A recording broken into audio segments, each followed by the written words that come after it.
حادثه عاشورا پر از بلا بود، پر از مصائب بود، پر از گرفتاری ها بود، پر از امتحان الهی بود.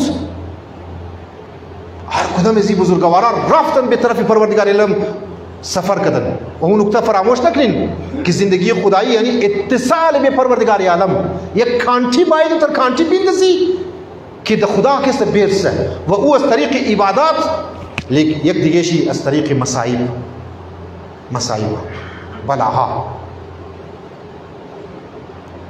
انسان د بلاها خدا را یاد سمونه لذا مواظب باشی. نزانی من یک وقت که اگر مصائب آمد توجه داشته باشی، خدا در اون میخواد طرف از خود ببره. و یک دفعه قصه کرده بودم برای یک بندگان خدا که یک نفر آمد گفت رسول خدا، گفت یا رسول الله ای نبی خدا، ما بسیار بسیار موفق آدم هستم، ما بسیار لکی آدم هستم، ما بسیار خوش قسمت آدم هستم. گفت چطور رسول خدا؟ گفت این که هر کاری را که ما دست میندازم کاروبار یک نمیشه، دو گونه میشه، سه گونه میشه، چهار گونه میشه.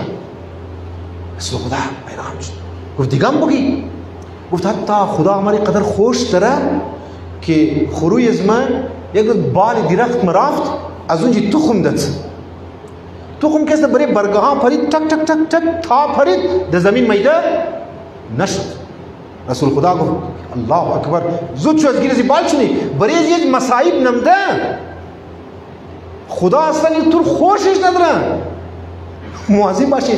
یک روز خیال نکن که برای از ما کاروبار منم، کاروبار ما درو دو گونه فایده منم، سه گونه فایده منم. بعضی هم میگن او بابا جاها مو مسلمان مو شیعه دایچ مصیبت ها مشکلات یورپ کی کافر است، دانس است و اونجی ناچ است، میگنی بارش هم اونجی است، مردمش هم آرامش داره، پیسه هم داره، بسیار خوب زندگی داره. این چطور میشه؟ عزیزم برادرم، خدا میخواد اونها را در خودش مشغول کنه، یک قدر در پیسه دنیا مشغول کنه که اصلا طرف خدا توجه نکنه. شما که اگر مصیبت مایه بریم و یک ناجوری مایه معنیش چیه؟ همون از خدا میخواد طرف عظمت بیا. رسول گرامی اسلام مایه مگه کسی که مریض مشنه سه چیز چیر ملاو میشه. سه چیز یکی که خدا میخواد در مریضی بگه ما میخوایم دیگه خود طور بیدم، توجهی از طور طرف از خود کنیم. یعنی تو در مریضی تکنی خدایا خدایا خدایا. یک. دو مستجاب کا دعا کا مستجاب، دعا از طور که ما مستجاب کنم. امزو قاتل مگه دعای مریض که دعای الملائکه. مگه گیری عیادت مریض کی رفتی مریض رو بگی بریم دعا کو.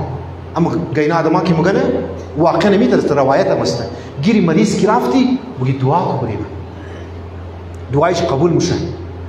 مریض دعایش که دعای مثل ملائکه ولی است. و آخرش چیه؟ بخشنده. یک شب انسان تب کنه، یک شب انسان ناجور شونه، یک شب انسان کسی در درد مبتلا شونه، جسمش درد کنه، گناهش بخشیده میشه. چقدر خدا بهانه میخواد؟ بلا. البته باید استفاده کنیم، توجه داشته باشیم.